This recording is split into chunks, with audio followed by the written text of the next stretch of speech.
by the dealer, the player sitting east.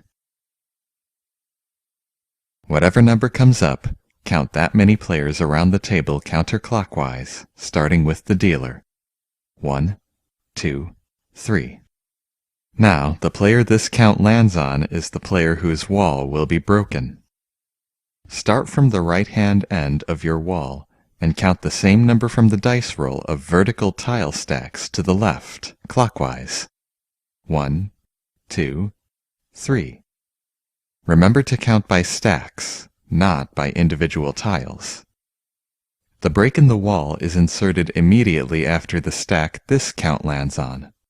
Pull the tiles apart like this. Now, starting from the right side of the break, count exactly 7 tile stacks back to the right, counterclockwise.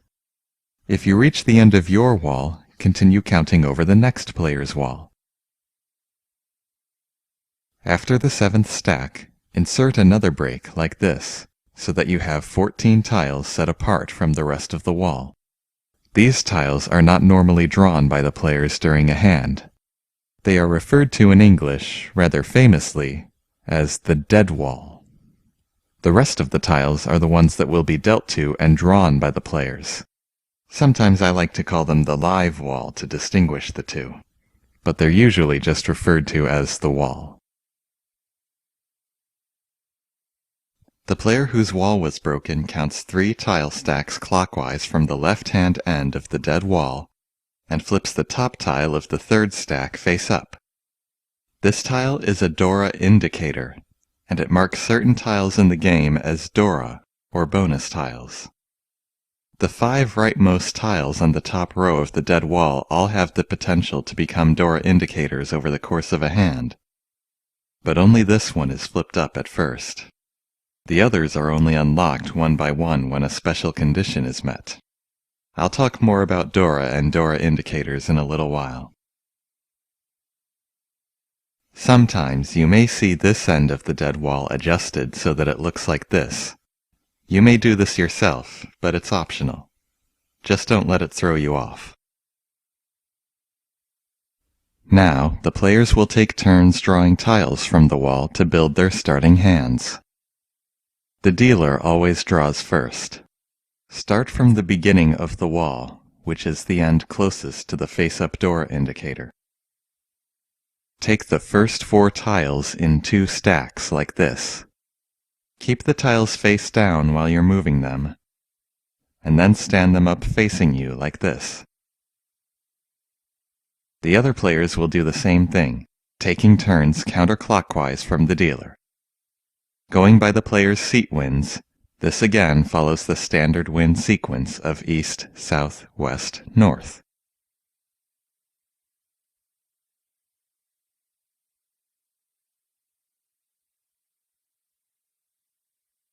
Once you get back to the dealer, repeat this process 2 more times, so that everyone draws 12 tiles. Remember, the order the tiles are taken in is clockwise, but the order of the players taking them is counterclockwise. Finally, everyone takes 1 more tile out of 1 more set of 4. The dealer takes the outside top tile, the south seat takes the bottom outside tile, west seat takes the top inside tile, and north takes the bottom inside tile. Now the hand is ready to be played. Each player has been dealt 13 tiles, and there are 14 tiles set aside in the dead wall. That leaves 70 tiles left in the wall for the players to draw. If you prefer, at the part where everyone is drawing their 13th tiles, the dealer can take both the top outside tile and this one, 2 tiles over to the right. The other players take their tiles as normal. This represents the dealer taking the 13th tile for their starting hand and making their first draw of the game simultaneously. In this case, you'd have a starting hand of 14 tiles and do not draw on the first turn. Just a bit of a time-saving gesture. A hand of Mahjong is played in turns. The turn order starts with the dealer and proceeds counterclockwise around the table, wrapping back to the dealer again. On each turn, the turn player draws the next tile from the wall.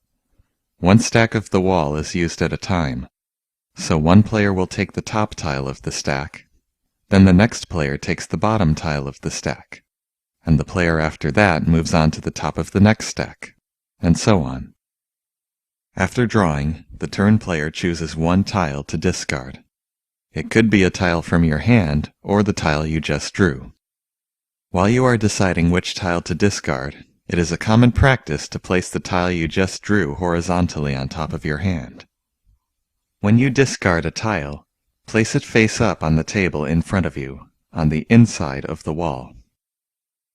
This area is called your discard pile, and as you discard on subsequent turns, you want to fill it in with a pattern of 3 rows with 6 tiles each. Fill in one row at a time from left to right, and add subsequent rows going from top to bottom.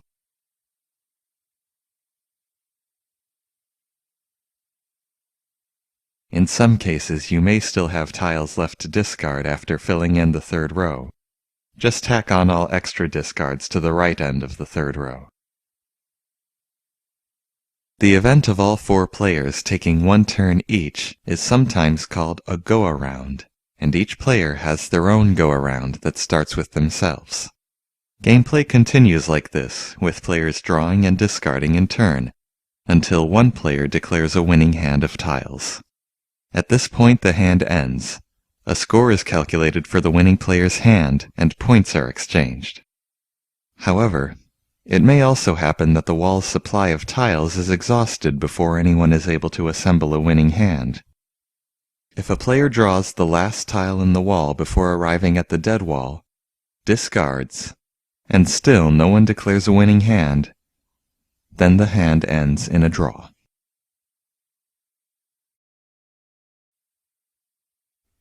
In Mahjong, your goal is to assemble a collection of tiles that qualifies as a winning hand.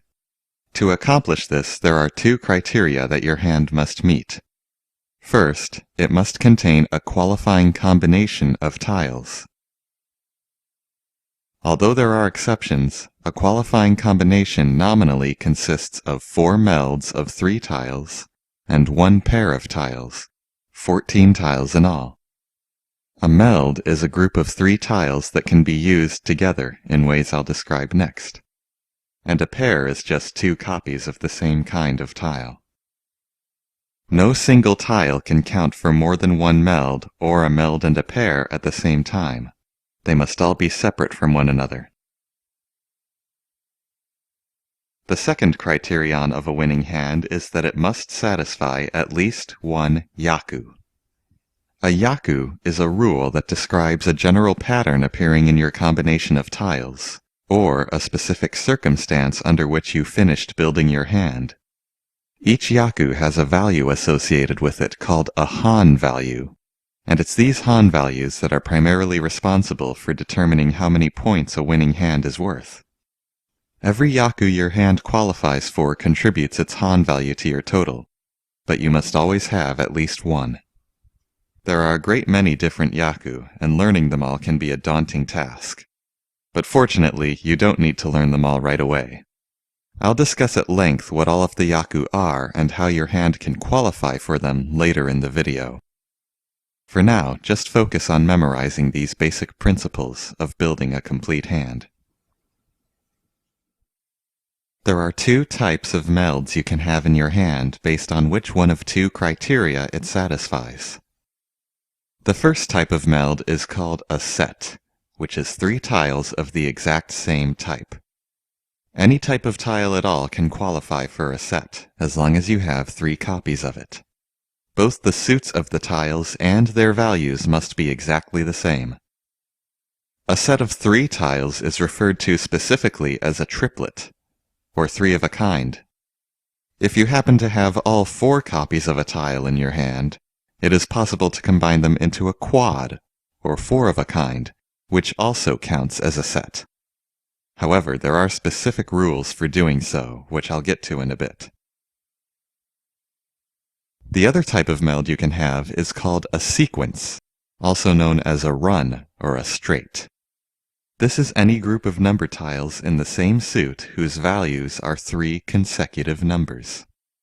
1, 2, 3 pin, 6, 7, 8 so, and 3, 4, 5 wan are all examples of possible sequences. Note that you cannot mix and match consecutive number tiles from different suits. All the tiles in a sequence must be of the same suit. Also note that sequences are not allowed to wrap around from number 9 back to number 1, so 891 and 912 are not valid sequences. One more thing. Honor tiles can never be used in a sequence, not even the standard win sequence. They may only be used in sets and pairs. Remember, in order to build a complete hand, you need 4 distinct melds and 1 distinct pair. The idea behind drawing and discarding tiles is to try to steer your hand towards this composition. So always keep your ultimate goal in mind as you take your turns. Take a look at the contents of your hand. Do you have 2 consecutive number tiles in the same suit? Hang on to them. They're just 1 tile away from becoming a sequence. Have 2 pairs of different kinds of tiles? Keep both of them handy. Draw 1 more of either tile and you can upgrade one of those pairs into a set. On the other hand, you should also try to keep an eye on what your opponents are discarding. If you see them discard a couple copies of a tile that you yourself only have 1 of, maybe you should discard that tile too, in favor of melds you're more likely to complete. Obviously, luck is a huge factor when it comes to acquiring melds and pairs. There are only so many tiles you'll have a chance to draw, and you can never be sure what you're going to get next. But if you're willing to take some risks, there's a way you can make things easier for yourself, and that's by claiming the tiles your opponents discard for your own. When one of your opponents discards a tile that could be combined with 2 tiles from your hand to form a complete meld, you may steal that tile and add it to your hand. This action is referred to as calling the tile, or making a call, because when doing so you are required to call out in a clear voice. Calling a tile is always optional, but if you choose to make the call, do so quickly before the next player draws from the wall. If the next player happens to be you have a bit more time to decide. Depending on the type of meld you want to complete, there's a different call you have to make. If you have a pair of tiles in your hand, and an opponent discards another copy of that tile, you may call out, Pon, to steal the tile and complete the set. This call may be used against any opposing player.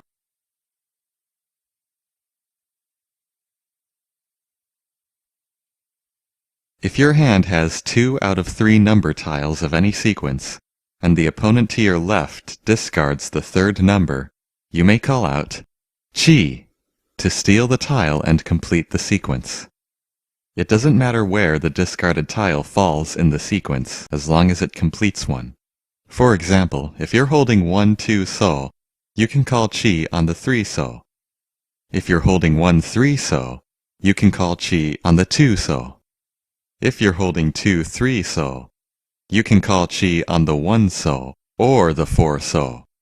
Also, if you happen to have multiple partial sequences that could be completed with the discard, you must choose one and only one to complete. Remember, unlike Pon, Chi may only be called against the opposing player to your left, the player whose turn comes immediately before yours. When you make a call, the current go-around is interrupted and the turn passes to you. Reveal to the other players the tiles whose meld you are completing by laying them face up on the table and place them off to the right side of your hand, vertically. Then, take the tile you called from your opponent's discard pile and lay it face up with the other tiles horizontally. If you called the tile from the player to your left, place it to the left of the other tiles. If you called from the player to your right, place it to the right. If you called from the player across from you, place it in the middle. This is important to do because called tiles are still considered to be part of the discard pile of the player they were called from, and this arrangement lets the players know who discarded each called tile. You are allowed to make multiple calls in the same hand, if possible. Subsequent melds may be placed immediately to the left of the previous one, or immediately above it, whichever you prefer, although you should stick to one direction or the other. The melds that you set aside here after calling an opponent's discard are called open melds. After you've set aside your open meld, it is still your turn. You don't draw a new tile from the wall, though, because you just got a new tile from your call. Choose a tile to discard, and then a new go-around will begin starting with the player to your right. However, keep in mind that an open meld becomes a permanent, fixed part of your hand once you've created it, and its tiles may no longer be discarded or rearranged into other melds. The remaining tiles in your hand that are not part of an open meld you are still free to use however you like. To distinguish them, they are referred to as closed or concealed tiles. Similarly, any hand that contains no open melds is referred to as a closed hand or concealed hand. A hand that has at least one open meld is called an open hand, and calling an opponent's discard for the first time is also known as opening your hand. Remember this bit of terminology because it'll be important. A quad is a special kind of set that contains 4 copies of a tile.